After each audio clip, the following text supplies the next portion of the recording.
విమానాల్లో నిత్యం చాలా మంది ప్రయాణాలు చేస్తుంటారు. అయితే టేకాఫ్, ల్యాండింగ్ సమయంలో ప్రయాణికులు కాస్త ఆందోళనకు గురవుతుంటారు. క్రాష్ ల్యాండింగ్ అవుతుందేమో అని భయపడుతుంటారు.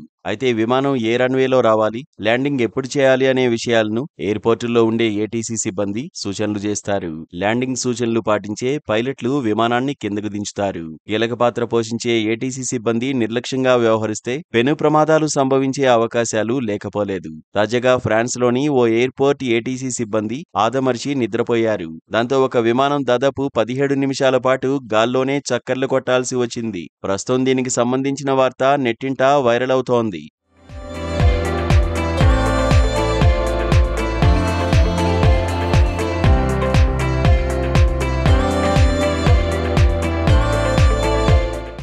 ఫ్రాన్స్లోని కోర్సికా ద్వీపంలో ఈ ఘటన జరిగింది. ఎయిర్ కోర్సికాకు చెందిన A320 విమానం అర్ధరాత్రి వేళ కోర్సికా ద్వీప రాజధాని అజాసియోలో గల ఎయిర్పోర్టులో దిగేందుకు సిద్ధమైంది. ఈ క్రమంలో పైలట్ ఎయిర్ ట్రాఫిక్ కంట్రోల్ ను సంప్రదించారు. కానీ ఏటీసీ నుంచి ఎలాంటి స్పందన రాలేదు. ఆ సమయంలో ఏటీసీ సెంటర్లో ఉన్న ఒకే ఒక వ్యక్తి కునుకులోకి జారుకున్నాడు. దాంతో పైలట్ కు ఏం చేయాలో పాలుపోలేదు. ఇతర ఎయిర్పోర్టుల్లో దిగేందుకు మిగతా ఏటీసీలను సంప్రదించడం ప్రారంభించారు. కోర్సికా ఎయిర్పోర్టు సిబ్బంది కూడా సమాచారం అందించారు. ఎయిర్పోర్టు సిబ్బంది ఏటీసీ కార్యాలయానికి వెళ్లగా అక్కడ ఎవరూ సమాధానం ఇవ్వలేదు. గది తలుపు తెరుచుకోలేదు.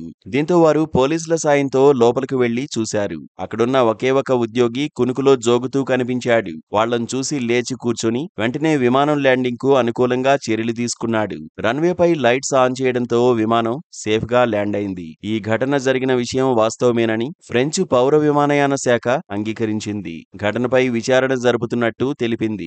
ఏటీసీ సిబ్బందికి జరిపిన పరీక్షల్లో అతడు మద్యం, డ్రగ్స్ తీసుకోలేదన్న రిపోర్టు వచ్చిందని పేర్కొంది. అయితే ఈ ఘటనకు బాధ్యుడైన వ్యక్తిపై చర్యలు తీసుకునే అవకాశముందని సంబంధిత అధికారులు తెలిపారు. ఫ్రాన్స్లో ఏటీసీ సిబ్బంది కొరత ఉందని, ఇది నానాటికి తీవ్రమవుతోందని అధికారులు చెబుతున్నారు.